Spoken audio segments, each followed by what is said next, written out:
जबरदस्त smart meter लगेवा जोरदार विरोध करा विद्युत जोगाणकारी संस्था टाटा पावर विरोध में असंतोषर निआ तेजुछि लोक माने प्रतिवाद करुछंती आमरण अनशन करुछि उपभोक्ता संघ। केन्द्रापड़ा जिला डेराबिस ब्लॉक छता विद्युत कार्यालय आगे जिला विद्युत उपभोक्ता संघ सदस्य अनशन में बसिछंती। जबरदस्त स्मार्ट मीटर लगेवा जोरदार विरोध होइछि। जेते थर जो घरोई संस्था विद्युत बंटन दायित्व नेउछि सेते थर नुआ स्मार्ट मीटर लागुछि। एथिपाई उपभोक्ता निकटरू जोर जबरदस्त पैसा आदाय करा जाउछि। बारंबार विद्युत काट अतिरिक्त सुरक्षा जमा अहेतुक विद्युत बिल वृद्धि में अतिष्ठ हो पड़े उपभोक्ता। यार प्रतिवाद आज जिला विद्युत उपभोक्ता संघ डेराबिल्स ब्लॉक छता विद्युत कार्यालय सम्मुख में आमरण अनशन आरंभ करिसेंती। तुरंत यार समाधान नहेले आगकू आंदोलन तीव्रतर हेबो बोली संघ चेतई दैछि। उपभोक्ता मैंने आमरण अनशन कारण जेहेतु टाटा पावर पक्षर जो गुड़िक कर लग जा स्मार्ट मीटर लग जा जब जो अहेतुक दर वृद्धि घटुची यार प्रतिवाद रे से आज आंदोलन आरंभ कर जेहेतु जिला उपभोक्ता संघ पक्षर जो बंद डाकरा दि जाए आम देखुचे हूँ डेराबिस प्रति ब्लॉक रे कार्यक्रम करा जेहेतु डेराबिस ब्लॉक रे आज आरंभ कर कार्यक्रम तेरे कौन पाई आज जो प्रतिवाद निश्चित भाव में प्रतिक्रिया नवा कौन एमती टाटा पावर विरोध में कौन विषादगार उपभोक्ता संघ टाटा पावर बारंबार मीटर परिवर्तन करुची जो कंपनी आसुची बारंबार मीटर परिवर्तन करुची मीटर परिवर्तन उपभोक्ता सरचार्ज करा जाउची उपभोक्ता तार प्राप्य देवा बाध्य होउची जहाँ उपभोक्ता ग्रहण करुची ताटू अधिक बिल आसुची विभिन्न समस्या समस्या को टाटा पावर समाधान करू नाही। कौन दाबी आमर प्रथम दाबी रही घन घन विद्युत काट चली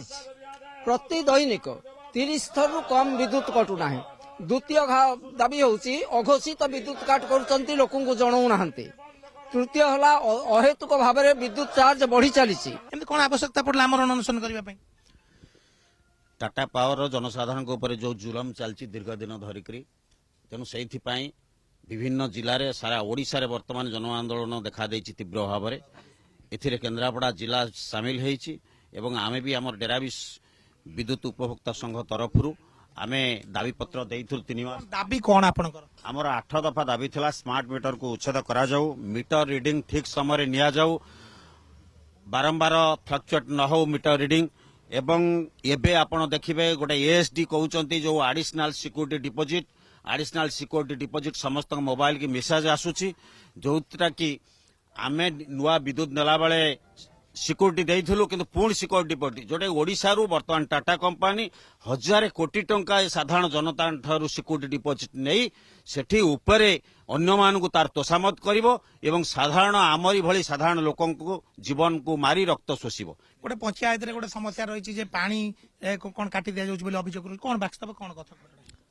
वास्तव में आमर पानीर असुविधा कारण हूँ बारंबार इलेक्ट्रिक बिल इलेक्ट्रिक लाइन काटिवा द्वारा एवं बर्तमान जो स्मार्ट मीटर बसा जाइए आमको न जना जाए स्मार्ट मीटर बसाई जो नुआ पंप हाउस कराई मनक मन से स्मार्ट मीटर बसैकी इलेक्ट्रिक बिल मनक मन नौ जोटा कि जिते कटा जामको इनफर्म करा जाऊ नाही एवं जहाँफल आम पचारा बेलू आगे पैसा डिपोजिट कर आम लाइन दबू एवं पैसा डिपोजिट कर सारा 3-4 दिन पर लाइन आसवा कष्टकर होटा कि जनसाधारण असंतुष्ट वृद्धि पाँच कहीं विद्युत विभाग को जन टाटा पावर को जन से विषय आम समस्त अधिकार टाटा पावर समस्त अधिकार को बारंबार जनइला परे भी आमर सर्वोच्च अधिकारी आमर कलेक्टर को जनइला परे भी से कौन समाधान करने को चेष्टा करना जहाद्वारा कि आज आज आमर अनशन डेराबिस छता सेक्शन में आम बसीचु जो सरकार कहूँ अस्मिता ओडिया अस्मिता आपण मान देखिए जो बिल आउची विद्युत बिल आउची से ओडिया रे आसुनी इंग्लिश रे आसुची लोक मानक भूतेकी नौचंती सरचार्ज आड चार्ज मीटर रेंट विभिन्न प्रकार करी मासकू डबल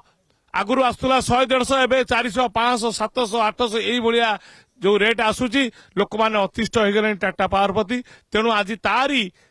विपक्ष रे आमे एटी जन आंदोलन करी आमरण अनशन एटी करूछु। जन आंदोलन बर्तमान चली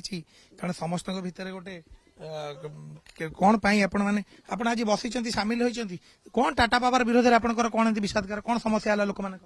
आमर जो आसूला आगे लाइन आम बिल कम पैसा दौलु ଏବେ ଅଧିକା ପଇସା ହଉଛି ସେ ମିଟର ଆଲୁଅ ଜଳିଲେ ବି ତାର ନାଲି ନାଲି ଆଲୁଅ ଧପ ଧପ ହଉଛି, ନ ଜଳିଲେ ବି ଧପ ଧପ ହଉଛି। ଏମିତିଆ ମିଟର ଦଉଛନ୍ତି, କହୁଛନ୍ତି ଜବରଦସ୍ତି ବସାଅ, ନ ବସାଇଲେ ତମ ଘରୁ ଲାଇନ କାଟିଦେବୁ। ଏଇଆ ଟାଟା ପାୱାର ଇଏରେ ବିପକ୍ଷରେ ଆମର ସଂଘ ମାନେ ବସିଛନ୍ତି, ଆମେ ସେଠି ବସିଛୁ। ଯଦି आ विषय तुरंत टाटा समाधान न करे तेबे आंदोलन तीव्रतर हब बोली जो माने अनशन रे बसिथिबा उपभोक्ता माने दाबी करछन्ति। केन्द्रापड़ा कैमरा पर्सन राजेंद्र पड़ाक सन्तोष पंडा कनक न्यूज।